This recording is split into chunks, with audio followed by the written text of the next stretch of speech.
So చాలామంది అడుగుతూ ఉంటారు, సార్ ఏ అలవాట్లు లేవు, స్మోకింగ్ చేయను, ఆల్కహాల్ లేదు, ఇంకేమి దురలవాట్లు లేవు, రోజు నేను ఎక్సర్సైజ్ చేస్తాను, అయినా కానీ క్యాన్సర్ రావచ్చా అనే చాలామందికి డౌట్గా ఉంటుంది. 80% ఆఫ్ క్యాన్సర్స్ అడ్వాన్స్ దశలో డయాగ్నోస్ అవుతున్నాయి. 80%. వేపింగ్ అసలు నాన్ హజార్డరస్, అసలు వెరీ బినైన్ అన్నట్టు చేస్తున్నారు. Is it real? Yes. So మనము క్యాన్సర్ రాకుండా ప్రివెంట్ చేయడానికి we have a very beautiful vaccine అండి. అసలు క్యాన్సర్ రాకుండా ఉండాలంటే ఏం చేయాలి? సో ఒక 3 to 5 టిప్స్ ఆర్ ప్రివెంటివ్ ఏం చేస్తే వాళ్ళకి దీనికి చాలా బెటర్ అని చెప్పేసి.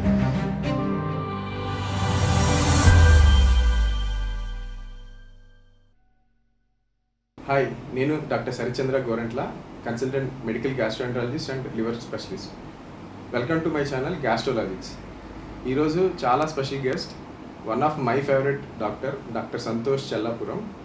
He is a medical oncologist at Star hospital, Nanakramguda. So MBBS from Osmania, MD and DM from AIIMS, New Delhi. Welcome to my show Santosh. నమస్తే, థ్యాంక్స్ శరత్, నన్ను పిలిచారు. సో చాలా రోజులుగా మీ ఛానల్ నేను చూస్తున్నాను, గ్యాస్ట్రోలాజిక్స్. ఐ థింక్ అథెంటిక్ ఇన్ఫర్మేషన్ మన ప్రజలకు ఏదైతే అందిస్తున్నారో ఇన్నాళ్ళుగా అది చాలా అభినందనీయం. సో ఎందుకంటే మనకి సోషల్ మీడియాలో చూస్తుంటే every person is a social media influencer. Everybody, మనం ఆల్మోస్ట్ 15 సంవత్సరాలు చదువుకున్న తర్వాత నాలెడ్జ్ అక్వైర్ చేసి, తర్వాత ఎక్స్పీరియన్స్ గెయిన్ చేసి, దెన్ మనం ప్రజలకి ఇన్ఫర్మేషన్ ఇస్తూ ఉంటాం. But merely 1 minute of reading some reel and projecting it అనేది వైరల్గా వెళ్ళిపోతుంది అనమాట. 100% మీరు చెప్పేది 100% కరెక్ట్. సో దానివల్ల ఏమవుతుందంటే ప్రజల్లో తప్పుడు ఇన్ఫర్మేషన్ అవుతూ ఉంది. చాలా సందర్భాల్లో ఆంకాలజీలోనే కాదు, రకరకాల మెడికల్ ఫీల్డ్లో మనం చాలా సులువుగా డయాగ్నోస్ చేసి ట్రీట్ అయ్యే కండిషన్ అడ్వాన్స్ స్టేట్ వెళ్ళి కాంప్లికేషన్స్తో, రకరకాల ప్రాబ్లమ్స్తో హాస్పిటల్లో అడ్మిట్ చేయి క్యూరబుల్ అయ్యేది అవ్వట్లేదు. అంటే ఇంకోటి ఏంటంటే మన ప్రజలకి ఏంటంటే వాళ్ళకి మ్యాజిక్లో బిలీవ్ చేస్తారు. మనం లాజికల్గా ప్రాక్టికల్గా చెప్తే దే డోంట్ అండర్స్టాండ్. సో ఈ పర్టికులర్ ఐటమ్ని ఆ social media influencers are catching up. Especially onco అంటేనే చాలా కేర్ఫుల్గా ఉండాలి. ఇలాంటి వాటికి అసలు ఈ ఇన్ఫ్లుయెన్సర్స్ ఎక్కడెక్కడో వాళ్ళు విని వీళ్ళు విని ప్రాక్టీస్ చేయడము ఇవన్నీ చాలా డేంజరస్. సో ఇలాంటి వాటిలో మీలాంటి ఎక్స్పర్ట్స్ ఒపీనియన్స్ కానీ, మీరు చెప్పే కరెక్ట్ ఇన్ఫర్మేషన్ కానీ మన కామన్ పబ్లిక్కి రీచ్ అవ్వాలి. And before going to that, Santosh, మీరు MBBS ఉస్మానియాలో చేశారు. డెఫినెట్గా మన స్టూడెంట్ కెరీర్లో మనకి కొన్ని బెస్ట్ మూమెంట్స్ ఉంటాయి, కొన్ని మెమరబుల్ మూమెంట్స్ ఉంటాయి, కొన్ని బాధ కలిగించే మూమెంట్స్ ఉంటాయి. సో అలాంటి ఏమన్నా ఉంటే ఏమన్నా షేర్ చేస్తారు? ఉస్మానియాలో ఎట్లా ఉంటుందంటే ఇట్స్ లైక్ మన స్టేట్లో ఉన్న one of the best government medical కాలేజెస్లో ఒకటిగా పరిగణించబడుతుంది. సో ఉస్మానియాలో ఏంటంటే నాలెడ్జ్ అనేది ప్రతి ఏరియా నుంచి రేడియేట్ అవుతుంది అనమాట. అంటే ఉస్మానియాలో మనకి క్లాస్ రూమ్లో, ఎస్పెషల్లీ స్కూల్లో ఎక్స్ప్లెయిన్ చేసినట్టు టీచర్స్ పట్టుకొని చెప్పరు. సో ఆటోమేటిక్గా the environment it self will teach you అనమాట. ఎస్పెషలీ మనం కాలేజ్లో వెళ్ళినా కానీ తోటి ఫ్రెండ్స్, సీనియర్స్తో కారిడార్స్లో నడుస్తూ సమ్ కమ్యూనికేషన్లా ప్యాసివ్గా మెడికల్ నాలెడ్జ్ అనేది ట్రాన్స్ఫర్ అవుతూ ఉంటుంది. సో ఈ కైండ్ ఆఫ్ నాలెడ్జ్ ఏదైతే ట్రాన్స్ఫర్ అవుతుందో that's much more engraving, much more important and చాలా సంవత్సరాల పాటు మన బాడీలో అట్లాగే మైండ్లో ఉంటుందన్నమాట. అట్లాగే మనకు హాస్పిటల్స్లో ఉస్మానియాలో we had one distinct advantage అండి. ప్రతి స్పెషాలిటీకి సంబంధించిన హాస్పిటల్ డిఫరెంట్గా ఉంటుంది అనమాట. సపోజ్ మేము పల్మనాలజీ పోస్టింగ్ వెళ్ళాలన్నా, అట్లాగే కొన్ని సందర్భాల్లో గైనకాలజీ పోస్టింగ్ వెళ్ళాలన్నా 3 different gynaecology hospitals, paediatric hospital, అట్లా పేషెంట్ ఎక్స్పోజర్ అనేది చాలా వేరీడ్గా వస్తూ ఉంది. ఈ మధ్య నేను అబ్జర్వ్ చేస్తున్న ట్రెండ్ ఏంటంటే చాలామంది medical students MBBS second year, third year నుంచే PG ఏదైతే చేయాలో ఆ పర్టికులర్ దాన్నే ఫోకస్ చేస్తున్నారు. దే ఆర్ ఫర్గెటింగ్ అదర్ స్పెషాలిస్ట్స్ అనమాట. సో అంటే my advice to all our medical students కానీ మెడికల్ ఫీల్డ్ ఎంచుకునే వాళ్ళలో you should have a wide spread understanding of all specialities. ఆ పర్టికులర్ ఎక్స్పీరియన్స్ ఓన్లీ MBBSలోనే మనకు ప్రొవైడ్ అవుతుంది. సో ఆల్వేస్ ఏంటంటే ప్రతి స్పెషాలిటీకి, ఈవెన్ గైనకాలజీ, ఆబ్స్టెటిక్స్, ఈవెన్ తో you do want to do, నీకు basic understanding how to do a delivery, how to do a caesarean section, ఇట్లాంటి understanding ఉంటేనే what ever speciality you become in the future మీకు అది use అవుతుంది. For example నేను ఆంకాలజీలో చాలామంది pregnancy patients మాకు వస్తూ ఉంటారు ఫర్ ఒపీనియన్ అండ్ ఆల్. మాకు ప్రెగ్నెన్సీ సైడ్ ఆబ్స్టెటిషియన్ ఏ విధంగా ఆలోచిస్తుందో మాకు అవగాహన లేకపోతే I cannot take a right decision for the patients అనమాట. అంటే ఈ trend of starting preparation for PG from the second and third MBBS I feel that is reducing the quality of medical education ఏమో అని అనిపిస్తుంది. For example నేను చెప్తాను, internship మొత్తం we really enjoyed, every posting I really enjoyed. For example చెప్తే నా first posting start అయింది paediatrics. So అంటే చిన్న చిన్న పిల్లల్లో మన క్యాన్యులా వేయడం కూడా పీడియాట్రిక్స్ ద్వారానే నేర్చుకున్నాం. First day I was worried, అరే ఏం చేస్తాను, I don't know anything, but the college hospital teachers itself అనమాట. సో అట్లాగే గైనకాలజీ పోస్టింగ్స్లో I really enjoyed. So I was very gracious. Sultan Bazar maternity hospital అని ఉంటుంది మనకు ఉస్మానియా అఫిలియేటెడ్, దాంట్లో మా ప్రొఫెసర్స్ కానీ చాలా ఎంకరేజ్ చేసేవారు. They use to help us, they use to assist us in performing caesarean sections. అట్లాగే lot of deliveries we have. So అదేంటంటే ఒక కాన్ఫిడెన్స్ వస్తుంది. సో నా ఎక్స్పీరియన్స్లో conducting the first deliveries was the most beautiful experience. So చాలామంది అంటారు మతలబ్ what is your favourite speciality? If not oncologist I would have been a gynaecology and obstetrician, because the giving life, the small birth, the seeing the joy on the face of the mother, the smile of the baby, these are all the things that gave me immense pleasure. Yes, and the part of showing the baby to the family, a feeling and all, it's like a very very pleasant feeling for a doctor. So that's the reason I always thought of considering gynecology and obstetrics as a part of my professional career. So చాలా మంది అంటుంటారు, అరే how does a male do a gynaecology obstetrician, how does he flourish? అట్లా ఏం లేదండి. In medical field male female అని ఏమి ఉంటుందండి. It's a doctor, it's a person, it's a medical profession that is providing the treatment. So తర్వాత రకరకాల changes ద్వారా I choose oncology, but still now I really enjoy gynaecology and obstetrics posting because the process of giving birth, the enjoyment and the happiness of the family, it's like most memorable thing. Great. Santosh, ఇంకొక మిమ్మల్ని question అడుగుదాం అనుకుంటున్నాను. Like మీకు ఎప్పుడు మీరు medical oncology చేద్దాము, this is my branch, ఇది ఖచ్చితంగా నా లైఫ్లో చేయాల్సిన బ్రాంచ్ అని డిసైడ్? ఎస్, ఎంబీబీఎస్ కంప్లీట్ అయిన తర్వాత పీజీ ప్రిపరేషన్ ప్రాసెస్లో I understood that I would be a physician kind of thing. Surgical skills, I personally felt that అంత అగ్రెసివ్ ఆర్ అంత స్కిల్ఫుల్గా లేవని నాకు అర్థమైంది. So I chose the field of medicine. So అట్లా అది చదువుకున్న తర్వాత లక్కీగా by God's blessings and all I got into AIIMS Delhi. So అక్కడ ఏంటంటే మా ఆంకాలజీ, మా మెడిసిన్ వార్డ్లో ఆంకాలజీ పేషెంట్స్ డయాగ్నోస్ చేసిన తర్వాత we used to give chemotherapies and all in the medicine wards itself, medicine PGs itself. So అట్లా ఎట్లా ఉంటుందంటే సపోజ్ ఒక పేషెంట్ వచ్చారండి, తను అరౌండ్ 20 years బాయ్ అండి. So he was admitted under me at AIIMS Delhi for evaluation of anaemia, అంటే రక్త కణాలు తగ్గిపోయి అట్లాగే ప్లేట్లెట్ కణాలు తగ్గిపోయి ఈ ఉద్దేశంతో అడ్మిట్ అయ్యారు. తర్వాత తనకి బోన్ మ్యారో పరీక్షలు చేస్తే బ్లడ్ క్యాన్సర్ అని బయటపడింది. సో ఆ డయాగ్నోసిస్ రాగానే patient was very much emotionally down, family members అందరు వరీ అయ్యారు. సో అప్పుడు ఏంటంటే ఏదైనా డయాగ్నోసిస్ ఆఫ్ లుకీమియా వస్తే మనం ఆంకాలజిస్ట్కి కన్సల్ట్ పెట్టి వాళ్ళ ఒపీనియన్ తీసుకుంటాం ఏ విధంగా చేయాలనేది. సో ఇది అత్యంత అరుదుగా చూసే అక్యూట్ ప్రోమైలోసైటిక్ లుకీమియా అని బయటపడింది. సో ఈ పర్టికులర్ దాంట్లో కీమోథెరపీ లేకుండా టాబ్లెట్స్ అండ్ టార్గెటెడ్ థెరపీతో మనం జబ్బుని నయం చేయొచ్చు. సో ఆ మెడికేషన్ మనం ఇచ్చి ఆ జబ్బుని క్లియర్ చేసిన తర్వాత the patient continued his education, తర్వాత he got his job, he came back and met me. Sir, matlab I am cured of the leukemia, so inta aggressive disease nunchi I am doing fine, thank you very much. So ee particular example has stimulated me in the field of oncology. Yes. So ee particular dantlo entante treatment vaadedi rendu interesting మందులు వాడతారండి. So మనము న్యూస్లో కానీ దాంట్లో చూస్తుంటాము, కొంతమంది పాయిజన్కి arsenic అని యూజ్ చేస్తుంటారు. One of the most dreadful poisoning, అంటే అది స్లో పాయిజన్లా పనిచేస్తుంది. Yes. So king of all poisons అంటారు. మనకి షెర్లాక్ హోమ్స్ జర్నల్స్లో కానీ Agatha Christie journals, if anybody is interest, దాంట్లో ఏదైనా పాయిజన్ తను డిటెక్ట్ చేస్తున్నారంటే అది arsenic trioxide, king of all poisons అంటారు. సో ఆ పాయిజన్ని మనం టేమ్ చేసి ఈ లుకీమియాలో ట్రీట్మెంట్గా వాడతాం అనమాట.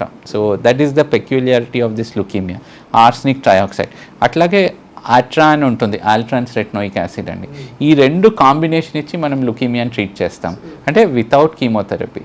సో అంతకు ముందు వరకు నా మైండ్ సెట్లో ఏముందంటే క్యాన్సర్ అంటే always it's chemotherapy, it's incurable, once diagnosis అవుతే మనం ఏం చేయలేము అట్లాంటిది. ఈ ఎగ్జాంపుల్తో నా mind set has completely change. A leukaemia patient అంటే అన్ని క్యాన్సర్లో కల్లా బ్లడ్ క్యాన్సర్ అనేది కొద్దిగా అగ్రెసివ్, అంటే వస్తే తగ్గిపోదు అనే ఆలోచనలో నేను కూడా ఉండే. As a medical student I was with that feeling. But ఆ కేస్ తర్వాత I started getting interested in oncology. మెల్లమెల్లగా అది ఎట్లా అని చూసి దెన్ ఈ ఎండి మెడిసిన్ అయిన తర్వాత ఆంకాలజీ ఎట్లా ఉంటుంది, అవుట్కమ్స్ ఎట్లా ఉంటాయి. అట్లాగే ఏంటంటే ప్రతిరోజు ఆంకాలజీ ఫీల్డ్లో మేజర్ డెవలప్మెంట్ అవుతుంది. అంటే ఒక 10 to 15 years బ్యాక్ మనకి క్యాన్సర్ డయాగ్నోసిస్ వచ్చిన తర్వాత ట్రీట్మెంట్ ఆప్షన్స్ చాలా లిమిటెడ్గా ఉన్నాయి. బట్ నౌ నార్మల్ ప్రజలు కూడా న్యూస్ పేపర్లో చదివితే every once in a week ఒక ఆర్టికల్ చదువుతారు, అంటే ఈ క్యాన్సర్కి కొత్త జబ్బు వచ్చింది, కొత్త మెడికేషన్ వచ్చింది అనేది. సో ఈ విధంగా ఈ ఫ్యాక్టర్స్ అన్నీ, the recovery of that patient, అట్లాగే ఈ new medications coming and oncology outcomes improve అయ్యేసరికి by the final year I thought that oncology would be prefer. అట్లా గైనకాలజీ ఆబ్స్టెటిక్స్ నుంచి ఆంకాలజీకి షిఫ్ట్ అయ్యాను అనమాట.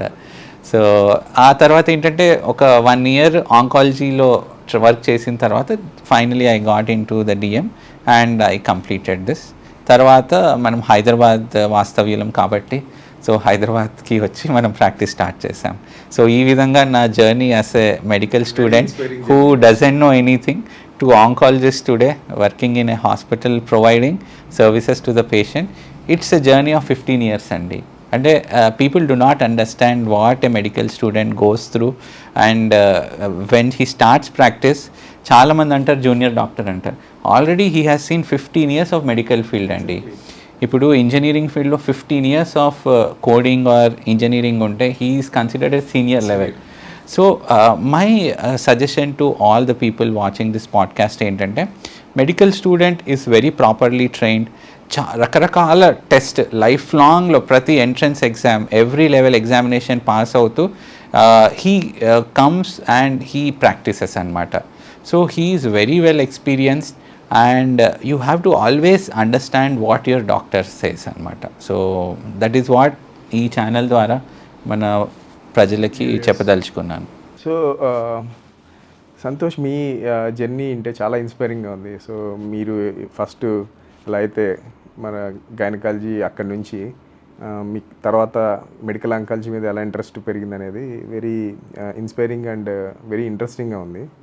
సో మీరు ఇప్పుడు ఒక 10 to 15 మీరు అన్నారు 15+ years నుంచి ప్రాక్టీస్ చేస్తున్నారు. సో ఈ 15+ yearsలో మీరు ఎన్నో thousands of cases cancer cases చూసుంటారు.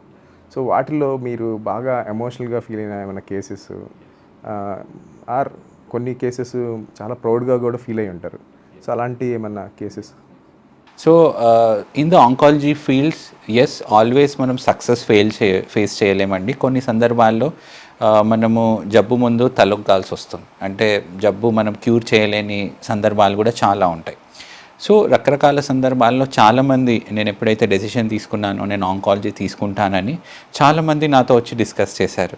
సో ఆ ఫీల్డ్ కొద్దిగా డిప్రెసింగ్గా ఉంటుంది, you would be seeing patients where outcomes అంత బాగుండవు, సో జబ్బు పెరిగిపోతూ ఉంటుంది అండ్ పేషెంట్స్ డెత్ అవుతూ ఉంటుంది. ఇట్లా చాలామంది నన్ను, అంటే they were my true friends, మతలబ్ దే హ్యావ్ యాక్చువల్లీ సజెస్టెడ్ ఎట్లా ఫీలింగ్ ఉందో.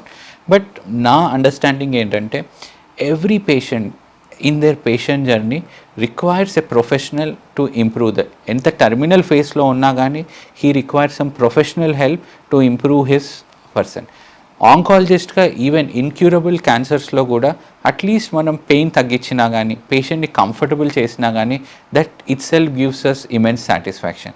సార్ ఇన్ని రోజులు నేను ఈ అన్బేరబుల్ పెయిన్లో ఉన్నాను సార్, సో ఈ మెడికేషన్స్తో నాకు పెయిన్ తగ్గింది, I'm comfortable able to sleep అండి, చాలా రోజుల తర్వాత ఇవాళ పడుకున్నాను.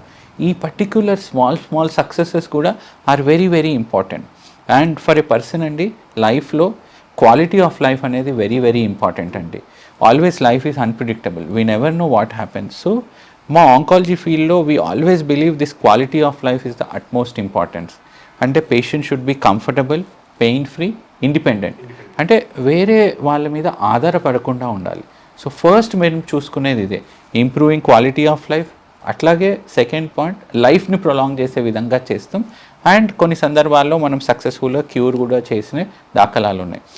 కొన్ని సందర్భాల్లో అండి, there was a patient, female patient, తను డెలివరీ అయిన తర్వాత ఒక 8 to 9 months తర్వాత విపరీతంగా ఆయాసంతో వచ్చానండి. మతలబ్ షీ వాస్, అంటే కొద్ది దూరం నడగగానే ఆయాసం కానీ, దగ్గుతుంటే కొద్దిగా బ్లడ్ పడడం అది వచ్చింది. డెలివరీ అయిన తర్వాత అరౌండ్ 8 to 9 months తర్వాత. సో అదన్నీ చూస్తే ఒక పర్టికులర్ టెస్ట్ చేసాము, బీటా హెచ్సిజీ అని, అది ల్యాక్స్లో ఉంది. సో ఈ పర్టికులర్ జబ్బుని కొరియోకార్సినోమా అని పిలుస్తూ ఉంటాం అనమాట. సో బాడీలో, లంగ్స్లో పూర్తిగా ఈ కణాలన్నీ స్ప్రెడ్ అయిపోయి, అట్లాగే లివర్లో కూడా ఈ అన్ని రకరకాల, it is considered advance stage. So తను సడన్గా ఏంటంటే 2-3 daysలో కండిషన్ డౌన్ అయ్యి కంటిన్యూస్ ఆక్సిజన్ రిక్వైర్మెంట్ అయ్యే స్టేజ్లో ఉంది. దాన్నే కొరియోకార్సినోమా అని పిలుస్తూ ఉంటాం అనమాట. ఆ పర్టిక్యులర్ లేడీకి has a small baby, 8 to 9 months baby. So baby కూడా హాస్పిటల్లో వస్తారు. మదర్ ఫీలింగ్ ఏంటంటే, అరే నేను చూసుకోలేకపోతున్నాను ఇంత చిన్న బేబీని అనే ఫీలింగ్లో ఉంటారు. అట్లాగే తన ప్రాణం కూడా డిఫికల్ట్గా ఉంది. It's a very very difficult and emotionally challenging scenario. ఈ పర్టిక్యులర్ సినారియోలో వీ స్టార్టెడ్ ట్రీట్మెంట్ అండి. సక్సెస్ఫుల్గా with the treatment she completely cured. This is happened 4 to 5 years back. The baby and mother రెగ్యులర్గా ఫాలోఅప్కి వస్తారు. ఎప్పుడు చూసినా కానీ it gives me a satisfaction. Yes, I have saved this lady and gave a mother to the boy.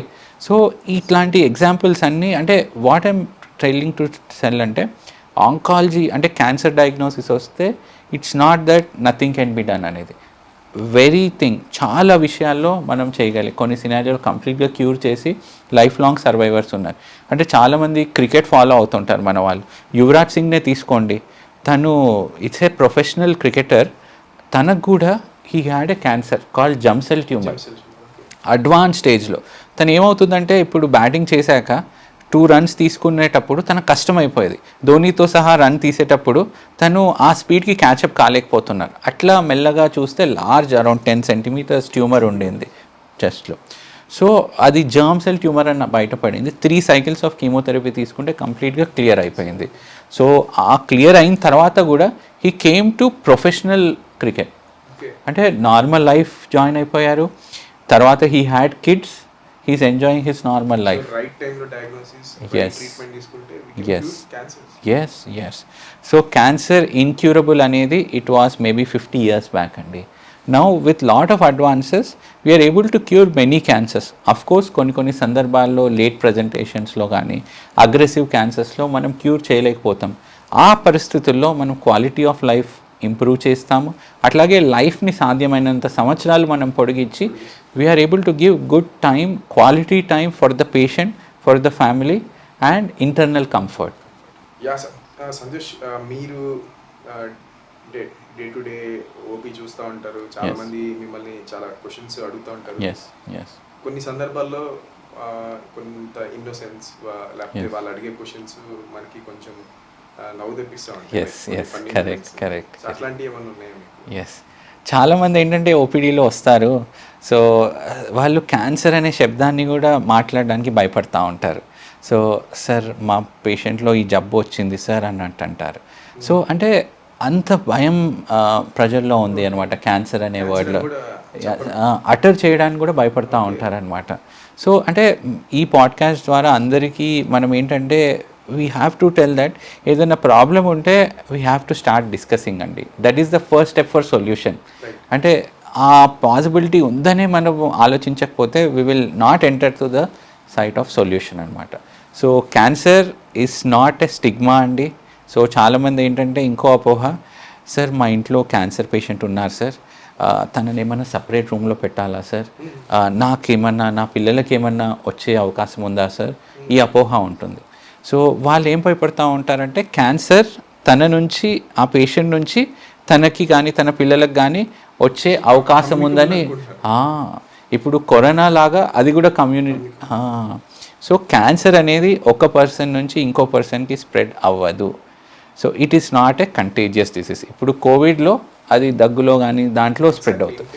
So cancer పేషెంట్తో కలిసి మీరు ఆహారం భోంచేసినా కానీ, ఒకే వాష్రూమ్ యూస్ చేసుకున్నా, ఒకే దగ్గర పడుకున్నా కానీ, ఒకే గ్లాస్లో వాటర్ తాగినా, అట్లాగే ఇంట్లో చిన్నపిల్లలు ఉంటారు, వాళ్ళతో క్యాన్సర్ పేషెంట్స్ ఆడుకున్నా కానీ ఎవరికి ఎటువంటి ప్రమాదం లేదు. చాలామంది ఏం చేస్తారంటే ఈ భయంతో, ఈ అపోహతో క్యాన్సర్ పేషెంట్స్ని దూరంగా పెట్టి ఐసోలేట్ చేస్తూ ఉంటారు. దానివల్ల వాళ్ళు ఇంకా ఎమోషనల్గా డౌన్ అవుతారు. So cancer patients want compassion, love and attachment. So very very important. Cancer అనేది ఒక పర్సన్ నుంచి ఇంకో పర్సన్కి స్ప్రెడ్ అవ్వదు. అండ్ సంతోష్, చాలా మీకు అంటే చాలా మిత్స్ ఇవన్నీ వింటూ ఉంటారు. అంటే మేము మేము డిఫరెంట్ ఫీల్ కదా. సో నార్మల్ కామన్ పీపుల్ కూడా చాలా డౌట్స్ అండ్ మిత్స్ ఉంటాయి. లైక్ ఫర్ ఎగ్జాంపుల్, నేను స్మోకింగ్ చేయను, నేను ఆల్కహాల్ తీసుకోను, అయినా కూడా నాకు క్యాన్సర్ వస్తుందా, ఇట్లా కొన్ని ఉంటాయి. అసలు ఏంటి ఇవి? సో చాలామంది అడుగుతూ ఉంటారు, సార్ ఏ అలవాట్లు లేవు, స్మోకింగ్ చేయను, ఆల్కహాల్ లేదు, ఇంకేమి దురలవాట్లు లేవు, రోజు నేను ఎక్సర్సైజ్ చేస్తాను, అయినా కానీ క్యాన్సర్ రావచ్చా అనే చాలామందికి డౌట్గా ఉంటుంది. సో ఈ క్యాన్సర్ ఏదైతే వస్తుందో అండి, దాంట్లో 50 నుంచి 60% కేసెస్ మనం ఖచ్చితంగా ఈ కారణంగా వచ్చిందనేది మనం చెప్పడానికి అవకాశం ఉంది. 30 నుంచి 40% కేసెస్లో ఇంకా పరిశోధనలు జరుగుతూ ఉన్నాయి. అంటే ఏ కారణం రీత్యా మనకి ఈ క్యాన్సర్ అనేది రావచ్చు అనేది జరుగుతూ ఉంది. So not smoking, not consuming alcohol, having a physical activity and proper food are essential. కానీ ఇది తీసుకున్నంత మాత్రాన క్యాన్సర్ రాదు అనే అపోహలో ఉండకూడదు. You have to properly take all this. దాంతో సహా మీరు రెగ్యులర్గా స్క్రీనింగ్ చెకప్స్ అని ఉంటాయి, యాన్యువల్ హెల్త్ చెకప్స్ అని ఉంటాయి, అది ఖచ్చితంగా చేసుకోవాల్సి వస్తుంది. చాలామందికి everybody will have a vehicle nowadays, అంటే 2-వీలర్ 4-వీలర్. ఆ 2-వీలర్ 4-వీలర్కి మనం ఏ ప్రాబ్లం లేకపోయినా కానీ 6 months 1 yearకి ఒకసారి సర్వీస్ చేస్తాం, మనం ఏ ప్రాబ్లం ఉండదు. Why do we do that? Because it maintains the longevity. కరెక్ట్గా చెప్పారు. ఎస్, వెహికల్కే మనం అంత ఇంపార్టెన్స్ ఇచ్చినప్పుడు ఉంటున్న బాడీని ఇంకెంత జాగ్రత్త చూసుకోవాలి. ఎస్. సో ఈ పర్టికులర్ లాజికల్ పాయింట్ చాలామంది మిస్ అవుతున్నారు. Our human body is the most advanced and complex machine ever built అండి. సో మనకి సింపుల్ 2-వీలర్ ఆర్ 4-వీలర్కి మనం ఇంత ఖచ్చితంగా రెగ్యులర్గా కొంచెం సౌండ్ వచ్చినా కానీ, బ్రేక్ వేస్తుంటే సమ్ డిస్టర్బెన్స్ ఉన్నా కానీ ఇమీడియట్గా వి కాల్ అండ్ టేక్. అట్లాగే మన ఓన్ హ్యూమన్కి కొద్దిగా పొట్టలో నొప్పి వచ్చింది ఆర్ దగ్గు వస్తే మనము వి టేక్ సొంత వైద్యం. అదొక ప్రాబ్లం అండి. రెండో ప్రాబ్లం ఏంటంటే ఈ మధ్య సోషల్ మీడియా డాక్టర్స్ అయిపోయారు. అట్లాగే ఫ్రెండ్స్ ఆర్ బికమింగ్ డాక్టర్స్. అరే ఏముందిరా, నేను ఆ టాబ్లెట్ వాడాను తగ్గిపోయింది. సో ఫస్ట్ లెవెల్ ఏంటంటే వాళ్ళకు వాళ్ళు సర్ది చెప్పుకుంటారు. అరే ఏముంది, నేను ఇవాళ బిర్యానీ తిన్నాను, దానివల్ల నాకు నొప్పి వస్తుంది, అందువల్లనే గ్యాస్ వచ్చింది అన్నట్టు సర్ది చెప్పుకుంటారు. నిన్న నేను కోల్డ్ వాటర్ తాగాను, దానివల్ల కోల్డ్ వచ్చేస్తుంది అంటే వాళ్ళే డయాగ్నోస్ అయిపోతున్నారు. సో దీనివల్ల ఏమంటే we are missing lot of early signs అనమాట.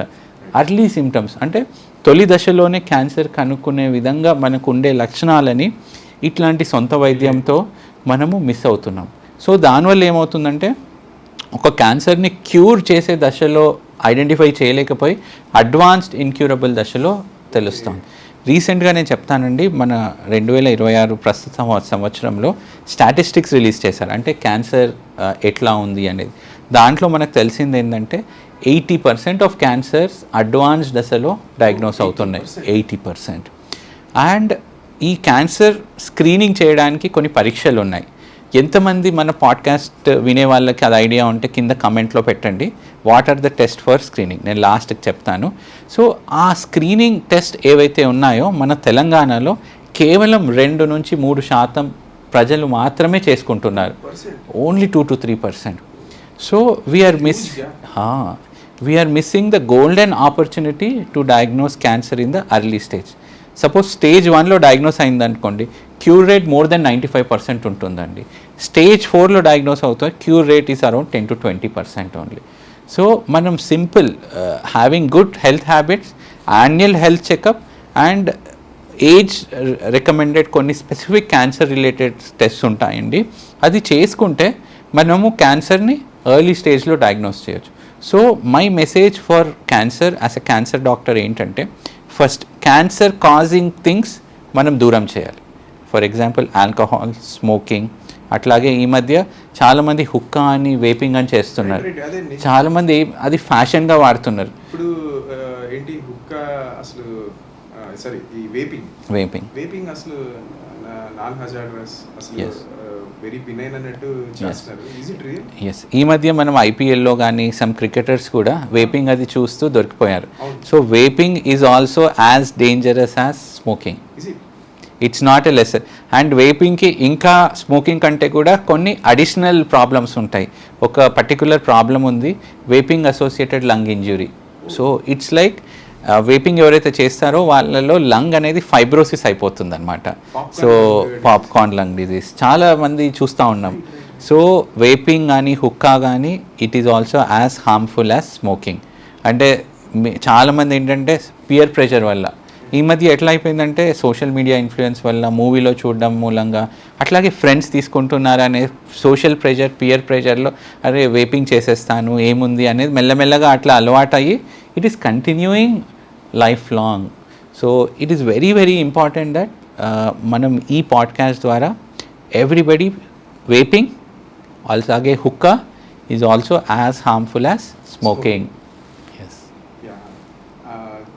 చాలా అంటే లైక్ మీరు ఆ స్టాటిస్టిక్స్ అవన్నీ చెప్తా ఉంటే లైక్ వెరీ స్కేరీ అనిపిస్తుంది. 80%, 2% యూజ్ చేయడం అనేది. సో ఇంకొక ఇష్యూ మనం చూస్తూ ఉంటాం, సినిమాలకి వెళ్తూ ఉంటాం. సినిమాల్లో ఒక్కొక్కసారి ఒక క్యారెక్టర్ని చంపేయాలంటే వాళ్ళకి క్యాన్సర్ వచ్చిందని, లేకపోతే ఒక సింపతి కోసం క్యాన్సర్ వచ్చినట్టు చూపిస్తూ ఉంటారు. సో అది రియాలిటీకి అసలు ఎంత డిఫరెన్స్ ఉంది? అండ్ మీ ఆంకాలజీ పర్స్పెక్టివ్లో అసలు దాన్ని ఎలా చూస్తారు? ఎస్, సో బేసికలీ ఏదైతే ఈ క్యాన్సర్ అనే భయం అనేది ప్రజల్లో చాలా చాలా ఫ్యాక్టర్స్ ద్వారా డీప్గా ఇంగ్రెయిన్ అయింది. సో ఆల్వేస్ మనకు తెలుసు మన తెలుగు రాష్ట్రాల్లో ప్రజలు are movie lovers, cricket lovers. So movies చూసి చాలా ఇన్ఫ్లుయెన్స్ చేస్తారు. ఆ హీరో చేస్తున్న డ్రెస్సింగ్ కానీ, ఆ స్టైలింగ్ కానీ, అట్లాగే సబ్కాన్షియస్గా some amount of information is slowly passing in to the generations of people అనమాట. మనం 1950s మూవీస్ నుంచి ఇప్పుడు లేటెస్ట్ 2026 మూవీస్లో కూడా ఏదన్నా క్యారెక్టర్కి కొద్దిగా సింపతి గెయిన్ చేయాలన్నా, ఏదైనా క్యారెక్టర్ నుంచి కొద్దిగా ఎలిమినేట్ చేయాలన్నా cancer diagnosis out of the way తీసుకుంటారు. మనం చాలా తెలుగు మూవీస్ చూసాం, ఓయూ అనే మూవీలో so heroine has a cancer. So ఇట్లాగా సబ్కాన్షియస్గా ఆ ఫిలిం ఇండస్ట్రీ కానీ, డైరెక్టర్స్ కానీ, ప్రొడ్యూసర్స్ కానీ are slowly engraving in to the community that cancer is incurable, cancer వస్తే మనం ఏమీ చేయలేము, లైఫ్ ఎండ్ అయిపోతుంది. ఈ పర్టిక్యులర్ స్లో పాయిజన్ లాగా పనిచేసి బ్రెయిన్లో లోతుగా నాటుకుపోయిందనమాట. అంటే ప్రజల్లో అంటే క్యాన్సర్ అంటే ఇన్క్యూరబుల్, దానివల్ల క్యాన్సర్ అనే శబ్దాన్ని కూడా అటర్ చేయడానికి, వినడానికి కూడా భయపడతా ఉన్నారు. So my message to all the film fraternity ఏంటంటే, don't see cancer as a big devil. So don't use as a thing to increase the sympathy. So cancer is curable అండి. You show the success stories of cancer, recovery of cancer, so that people understand చేస్తారు. So this thing should be changed అనమాట. Yeah, so very good information actually. ఇంకా సంతోష్, మీరు ఈ cancer vaccines ఇవి చాలా మాట్లాడుతూ ఉంటారు. అసలు ఈ హెచ్పివి వ్యాక్సిన్ అని, కొన్ని ఏదో రష్యన్ వ్యాక్సిన్ అని, అసలు ఏమన్నా రియల్గా వ్యాక్సిన్స్ ఉన్నాయా క్యాన్సర్ రాకుండా? అండ్ ఇప్పుడు ఎంతవరకు అసలు అడ్వాన్స్ వెళ్ళింది ఈ వ్యాక్సినేషన్స్లో? ఎస్, సో మనము క్యాన్సర్ రాకుండా ప్రివెంట్ చేయడానికి we have a very beautiful vaccine అండి. ఇండియాలో మహిళల్లో one of the common cancer is cervical cancer, గర్భాశయ ముఖద్వార క్యాన్సర్. ఈ క్యాన్సర్ని మనం రాకుండా ప్రివెంట్ చేయడానికి మనకు ఒక వ్యాక్సిన్ ఉందండి. దాని పేరే cervical cancer vaccine are human papilloma virus, HPV vaccine అంటాం. సో ఈ వ్యాక్సిన్ ఏంటంటే 2 ఇంపార్టెంట్ పాయింట్స్ నేను చెప్తానండి. ఇది బాయ్స్ అండ్ గర్ల్స్ ఇద్దరూ తీసుకోవాలి. చాలామంది yes this is what it is. So చాలామంది ఏంటంటే వాళ్ళకి తెలీదు it's only gender, only females తీసుకోవాలనేది. సో ఈ వ్యాక్సిన్ అనేది both boys and girls, it's a gender neutral vaccine. ఎందుకంటే ఈ హ్యూమన్ ప్యాపిలోమా వైరస్ ఏదైతే ఉందో it is a causing for cervical cancer. అట్లాగే బాయ్స్లో కూడా, మేల్స్లో కూడా it causes different cancers, penile cancer కానీ, యానల్ కెనాల్ క్యాన్సర్ కానీ. అట్లాగే ఒకరి నుంచి ఒకరికి ఈ హ్యూమన్ ప్యాపిలోమా వైరస్ సంక్రమిస్తుంది అనమాట, బాయ్స్ నుంచి గర్ల్స్ నుంచి బాయ్స్కి. తర్వాత కొన్ని సంవత్సరాలుగా ఇది బాడీలో ఉండి ఒక 10 to 20 years తర్వాత ఇది క్యాన్సర్గా చెందే అవకాశం. ఎస్. సో ఈ వ్యాక్సిన్ మనము 9 to 26 years మధ్యలో 2 డోసెస్ కనుక మనం ఇచ్చినట్లయితే ఈ హార్మ్ఫుల్ వైరస్ అనేది మనం బాడీలో చేరకుండా మనం ప్రివెంట్ చేస్తాం. So that is the reason it is a gender neutral vaccine అండి. It is completely safe. 2 doses are sufficient. So 6 months apart. ఈ particular I really appreciate central government అండి. Central government has taken an initiative of freely providing human papilloma virus అనమాట. ఈ vaccine ఏదైతే ఉందో 13 to 14 years మధ్యలో అందరు బాలికల్లో first అందరికీ ఫ్రీగా ఇచ్చే ప్రోగ్రామ్ 1 month బ్యాక్ స్టార్ట్ చేశారు. ఇది చాలా అప్రిషియబుల్ థింగ్ అండి. సో ఈ పాడ్కాస్ట్ ద్వారా నేను చెప్పేదలుచుకుంది ఏంటంటే ఈ వ్యాక్సిన్ కంప్లీట్లీ సేఫ్ అండి. It has to be taked before 26 years prior to marriage అనమాట. So that is one thing. 26 years తర్వాత కూడా 1-to-1 పేషెంట్తో డిస్కస్ చేసి ఆ ఏజ్లో కూడా 26 years తర్వాత కూడా మనం చాలా సందర్భాల్లో వ్యాక్సిన్ ఇచ్చిన సందర్భాలు ఎన్నో ఉన్నాయి. సెకండ్ సినారియో ఏదైతే మనం ఫస్ట్ డిస్కస్ చేసుకున్నామో it is a preventive vaccine, అంటే జబ్బు రాకుండా ప్రివెంట్. ఏదైతే రష్యన్ క్యాన్సర్ వ్యాక్సిన్ అనేది ఈ మధ్య మనం న్యూస్లో చూసామో it is a therapeutic vaccine, అంటే జబ్బు వచ్చిన తర్వాత మళ్ళీ తిరిగి రాకుండా యూజ్ చేసేది థెరాప్యూటిక్ వ్యాక్సిన్ అనమాట. సో ఈ రష్యాలో వాళ్ళ రీసెర్చ్లో కనుగొంది ఏంటంటే సపోజ్ ఒక పేషెంట్ క్యాన్సర్ వచ్చిన తర్వాత సర్జరీలో మనం ఎలిమినేట్ చేసిన తర్వాత కొన్ని సందర్భాల్లో మళ్ళీ వచ్చే అవకాశం ఉంటుంది. మళ్ళీ తిరిగి వచ్చే అవకాశం రికరెన్స్ కాకుండా ఉండడానికి ఈ వ్యాక్సిన్ అనేది ఇస్తాం. సో ఈ పర్టిక్యులర్ రష్యన్ క్యాన్సర్ వ్యాక్సిన్ ఏంటంటే మనం we are waiting for the mature results. So initial రిజల్ట్స్లో చాలా మంచి రిజల్ట్స్ చూపించింది. స్కిన్ క్యాన్సర్లో, లంగ్ క్యాన్సర్లో, బ్రెయిన్ క్యాన్సర్లో. We are really waiting for the mature results. Once అది రాగానే we can provide that information again in this podcast to the people. అంటే so it is a misnomer vaccine అంటే మనం రాకుండా ఇది యాక్చువల్లీ వచ్చిన తర్వాత ఇచ్చి to prevent the recurrence. Yes, vaccine అనగానే మనకి ఏంటి ప్రివెంటివ్ వ్యాక్సిన్స్ చిన్నపిల్లల్లో మనం ఇస్తాము, టీబీ వ్యాక్సిన్ కానీ అదన్నీ. So cancer vaccine is a therapeutic vaccine. So HPV virus రాకుండా cervical cancer vaccine is a preventive vaccine. ఆ విధంగా there is a small difference. మీతో మాట్లాడుతుంటే నాకు చాలా ఆంకో నాలెడ్జ్ అనేది వస్తున్నట్టు అనిపిస్తుంది. సో ఇంకొకటి చాలా మందికి అసలు క్యాన్సర్ రాకుండా ఉండాలంటే ఏం చేయాలి? సో ఒక 3 to 5 టిప్స్ ఆర్ ప్రివెంటివ్ ఏం చేస్తే వాళ్ళకి చాలా సో మనం ఏంటంటే క్యాన్సర్ అనేది చాలా సిస్టమాటిక్గా స్ట్రాటజిక్గా మనం ఆలోచించాలండి. క్యాన్సర్కి what are the factors causing cancer, so ఆ రిస్క్ ఫ్యాక్టర్స్ అవాయిడ్ చేయాలి. That is the first thing. Suppose cancer వస్తే తొలి దశలోనే ఎట్లా ఐడెంటిఫై చేయాలనేది this is the second step. So first step ఆలోచిస్తే క్యాన్సర్కి కారణాలు చూస్తే lot of things are smoking, alcohol, ఈ రకరకాల వేపింగ్, అట్లాగే sedentary life style and food habits. ఈ మధ్య కాలంలో మన భారతదేశంలో అండ్ మన తెలుగు రాష్ట్రాల్లో ఏమైందంటే lot of we are addicted to instant food అండి, junk food and instant food.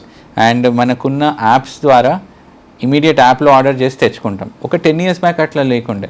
మన చిన్నప్పుడు ఎట్లా ఉండింది, ఏదన్నా కానీ ఇంట్లో మనం కుక్ చేసి మనం వండుకుంటాం.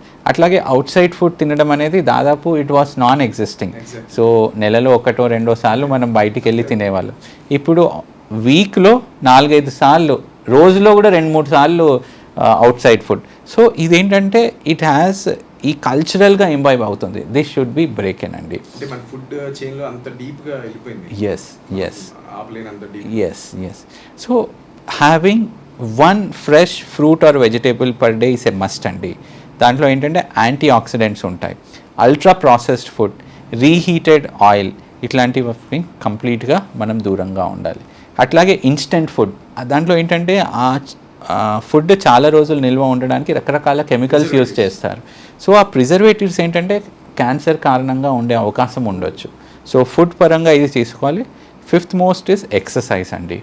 ఎక్సర్సైజ్ అంటే మీరు జిమ్లో జాయిన్ అవ్వడము అట్లా కాకుండా వారానికి 5 రోజులు మీరు కన్సిస్టెంట్గా 20 నుంచి 25 నిమిషాలు బ్రిస్క్ ఎక్సర్సైజ్ చేస్తే సరిపోతుంది. అంటే మోడరేట్ ఫిజికల్ ఎక్సర్సైజ్ అంటాం.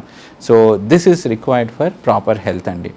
ఇండియాలో ఏంటంటే మీకు as a gastroenterologist lean obesity అని ఉందండి మన ఎస్ అంటే మన ఇండియన్ పేషెంట్స్లో కొంచెం మనం ఫ్యాట్ కంటెంట్ ఇంక్రీజ్ అయినా కానీ డిస్ప్రపోర్షనేట్గా లివర్లో అక్యుములేట్ అయ్యి అట్లాగే ఏంటంటే ఇట్లాంటి జెనెటిక్ మేకప్ ఉన్న మనం ఇండియన్స్ మనం వెస్టర్న్ ఫుడ్ తీసుకుంటున్నాం. There is mismatch of what we can digest and what we are taking. So అది దానివల్ల ఇంకా ఎక్కువ ఎస్ అంటే నేచర్ ఈజ్ వెరీ బ్యూటిఫుల్ అండి. అంటే ఏ ప్రాంతాల ప్రజలకి ఏ అట్మాస్ఫియర్లో ఉన్న ప్రజలకి ఎట్లాంటి ఫుడ్ కావాలో అనేది నేచర్ డిసైడ్స్. మనం ఏంటంటే అల్ట్రా ప్రాసెస్డ్ ఫుడ్ ఈ మధ్య ఏంటంటే రా మీట్ని వాళ్ళు ప్రిజర్వ్ చేసి స్మోక్డ్ ఫిష్ కానీ అట్లా చేస్తూ ఉన్నారు. బార్బిక్యూస్లో ఏంటంటే మనకి సూత్ అక్యుములేట్ అవుతుంది, నల్లగా మాడిపోయి ఉంటుంది. ఆ soot contains lot of harmful chemicals అనమాట. So all these things are avoidable thing. Next most important ఏంటంటే ఏ చిన్న సిమ్టమ్ ఉన్నా కానీ please meet a qualified doctor అండి. The doctor is trained. ఏ ప్రాబ్లం అయినా సపోజ్ మీకు దగ్గు కానీ జలుబు కానీ ఏ ప్రాబ్లం అయినా సొంత వైద్యం ఆపేసేయండి. This is the most important advice I want to give you. Take help from only professional doctors. That is the second thing. Suppose ఏదన్నా సిమ్టమ్ మీకు 1 వీక్ ఆర్ 10 డేస్ దాటి ఉందంటే that is most important to meet a doctor అండి. So ఎందుకంటే ఈ symptom cancer symptoms అనేవి normal జబ్బు సిమ్టమ్స్తో మిక్స్ అయి ఉంటాయండి. అంటే ఈ particular symptom is for cancer అని చెప్పడానికి ఉండదు. ఇప్పుడు స్టమక్ క్యాన్సర్ ఉండదు అనుకోండి, పొట్ట నొప్పి గ్యాస్ ద్వారా ప్రజెంట్ అవుతుంది. అది సింపుల్ అల్సర్ అవ్వచ్చు, అది సింపుల్ క్యాన్సర్. కిలోలు వాడుతూ ఉంటారు. ఇంకో ప్రాబ్లం ఏంటంటే మన ప్రజలు ఇంట్లో స్టాక్ పైలింగ్ చేస్తూ ఉంటారు. గ్యాస్ వస్తే ఈ ట్యాబ్లెట్, డయేరియా వస్తే ఈ ట్యాబ్లెట్, ఫీవర్ వస్తే ఈ ట్యాబ్లెట్, యాంటీబయోటిక్స్. సో ఈ ప్రాక్టీసెస్ అన్నీ మనము చేంజ్ చేయాలి. ఇట్స్ ఎ కల్చరల్ ప్రాక్టీసెస్, అట్లా ఇంగ్రీడ్ అయిపోయింది. So I think proper what do say food, exercise, avoiding all this addictions, దాంతోపాటు preventive vaccine. And now coming to the most important part ఏంటంటే screening అండి. Screening అంటే ఏంటంటే ఏ లక్షణాలు లేనప్పుడు క్యాన్సర్ ఉందో లేదో డయాగ్నోస్ చేసే పరీక్షలనే స్క్రీనింగ్ అంటాం. అంటే మనం ఇందాక అనుకున్నట్టు తొలి దశల్లో క్యాన్సర్లో ఎటువంటి లక్షణాలు ఉండవు. సో అట్లాంటి పరిస్థితుల్లో ప్రతి మహిళ 40 సంవత్సరాలు దాటిన తర్వాత సంవత్సరానికి ఒకసారి రొమ్ముకు సంబంధించిన మ్యామోగ్రామ్ అనేది చేసుకోవాల్సి వస్తుంది. It takes 5 minutes for a mammogram, అంటే only 5 minutes. I request everybody, ఇంట్లో ఉన్న మీ ఆడవాళ్ళలో అమ్మకి కానీ చెల్లికి కానీ వైఫ్ కానీ ఎవ్రీ 1 yearకి ఒకసారి 40 years తర్వాత they have to undergo a mammogram. Second is మనకి పాప్స్మియర్ అని ఉందండి, సర్వైకల్ క్యాన్సర్ని మనం డయాగ్నోస్ చేయడానికి. ఇది 3 సంవత్సరాలకు ఒకసారి 30 సంవత్సరాలు దాటిన మహిళలో మనం గైనకాలజిస్ట్ దగ్గర ఎవరి దగ్గర వెళ్ళినా పాప్స్మియర్ చేస్తారు. అట్లాగే పురుషుల్లో మనకి పెద్ద పేగు క్యాన్సర్ ఉందో లేదో చూడడానికి 50 సంవత్సరాలు దాటిన వాళ్ళలో మనం కొలనోస్కోపీ అనే పరీక్ష ఉంటుంది. అంటే పేగు లోపల భాగంలో ఏమన్నా మనకు ప్రాబ్లం ఉందా అనేది. సో ఈ కొలనోస్కోపీ అట్లాగే 50 నుంచి 60 సంవత్సరాల పురుషుల్లో PSA అనే టెస్ట్ ఉంటుందండి, ప్రాస్టేట్ స్పెసిఫిక్ యాంటీజెన్. ఇవి ప్రస్తుతానికి మనకి క్యాన్సర్ స్క్రీనింగ్లో అందుబాటులో ఉన్న పరీక్షలు అన్నమాట. రొమ్ము క్యాన్సర్కి సంబంధించిన వరకు మ్యామోగ్రామ్, సర్వైకల్ క్యాన్సర్ సంబంధించిన వరకు పాప్స్మియర్, పురుషుల్లో మనం ప్రాస్టేట్కి PSA టెస్ట్, అట్లాగే కొలనోస్కోపీ. కొంతమంది హెవీ స్మోకర్స్లో లోడోస్ CT స్కాన్ అని ఒకటి చేస్తామండి. అంటే హెవీ స్మోకర్స్ చేసి మానేసే వాళ్ళలో ఫ్యూచర్లో కూడా క్యాన్సర్ వచ్చే అవకాశం ఉంటుంది. సో లంగ్ క్యాన్సర్ని ఐడెంటిఫై చేయడానికి సంవత్సరంకి ఒకసారి వెరీ లో డోస్ ఎనర్జీతో CT స్కాన్ చేస్తాం. These are cancer screening test. Good habits, avoid addictions, proper screening test, vaccine. ఈ 4 సూత్రాలతో మనం ప్రాపర్గా చేసినట్లయితే క్యాన్సర్ మహమ్మారిని మనము నిర్మూలించే అవకాశం ఉంది. చాలా చాలా అంటే వెరీ ఇన్ఫర్మేటివ్, చాలా మంచి టిప్స్ అండ్ ఇవన్నీ చాలా మంచిగా చెప్పారు సంతోష్. అయితే ఇప్పుడు మన మెడికల్ ఫీల్డ్ చాలా వ్యాస్ట్గా అడ్వాన్స్ అవుతుంది, ఎస్పెషలీ మీ ఆంకాలజీలో. ప్రతి వారం ఏదో కొత్త డిస్కవరీ, కొత్త డ్రగ్, కొత్త ఏదో చాలా జరుగుతుంది. అసలు ఇప్పుడు మనం ఎంతవరకు వెళ్ళాం క్యాన్సర్ ట్రీట్మెంట్లో? ఇప్పుడు ఈ ఇంత అడ్వాన్స్మెంట్లో ఒకప్పుడు ఉన్న లైఫ్ ఎక్స్పెక్టెన్సీ కానీ లైఫ్ స్పాన్ కానీ క్యాన్సర్ వచ్చిన తర్వాత ఇప్పుడు చూస్తే any huge difference Yes. So ఒకప్పుడు ఏంటంటే క్యాన్సర్ ట్రీట్మెంట్లో మనకి ఉండే విధానాలు 3 అండి. Surgery, radiation, chemotherapy. ఈ 3 విధానాలు ఉండేది. ప్రస్తుతానికి ఏంటంటే చాలా అడ్వాన్సెస్ వచ్చాయి. అండ్ అట్లాగే ప్రజల్లో ఒక నానుడు ఉందండి, రేడియేషన్ అంటే కరెంట్ షాట్ తీసుకోవడం అనేది, కీమోథెరపీ మందులు ఉంటే మళ్ళీ మనం లేవలేమనేది. సో అట్లాంటి అపోహలు ఉండేవి.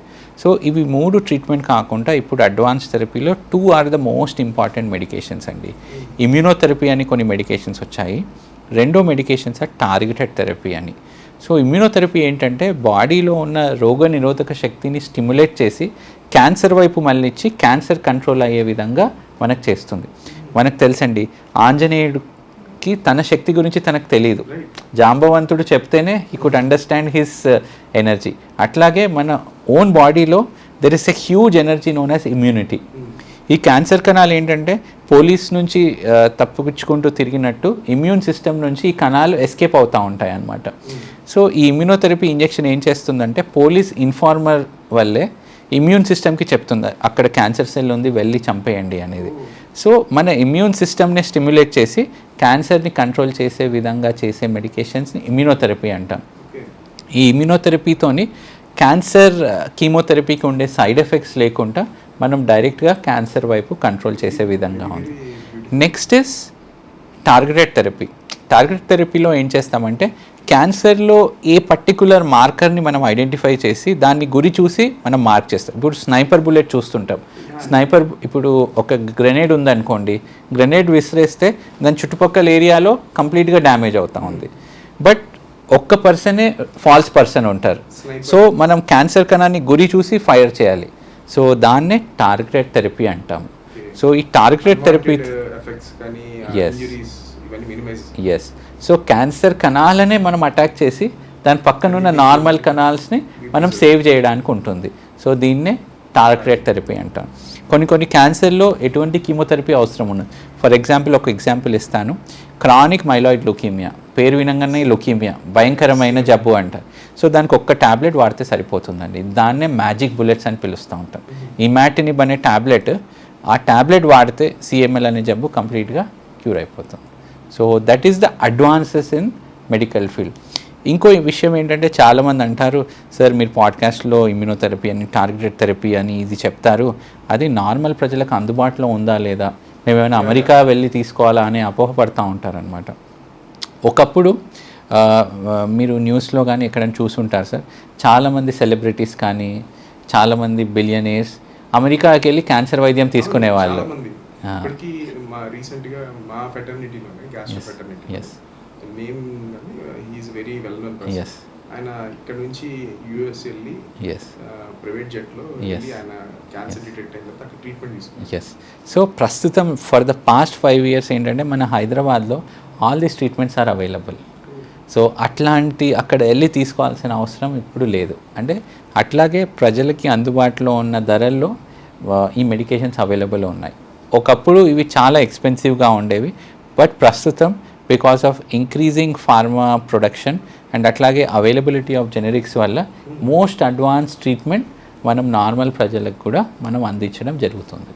సంతోష్, మీరు చెప్పిన ఇన్ఫర్మేషన్ నాకు తెలిసిన ఆంకాలజీ ఇప్పటి వరకు ఒకటి అనుకుంటే, ఇప్పుడు నేను ఈ పోడ్కాస్ట్ తర్వాత చాలా నేర్చుకున్న ఫీలింగ్ అయితే వచ్చింది. అండ్ చాలా సింపుల్గా మా అందరికి అర్థమయ్యేటట్టు చాలా బాగా చెప్పారు. Thank you so much once again. మీరు మీ ఫ్రీ టైంని మా కోసం వచ్చి ఇలాగా స్పెండ్ చేయడం అనేది really thank you very much Sharath for calling me ఈ పాడ్కాస్ట్లో నన్ను కూడా పార్ట్ చేసినందుకు. సో ఐ థింక్ ఈరోజు మనం డిస్కస్ చేసిన అంశాలు మన ప్రజలకి అది ఉపయోగపడి వాళ్ళ జీవితాలను మార్చి క్యాన్సర్ మహమ్మారిని అరికట్టే విధంగా చేస్తే that will be the most happiness for both. Thank you very much. Thank you.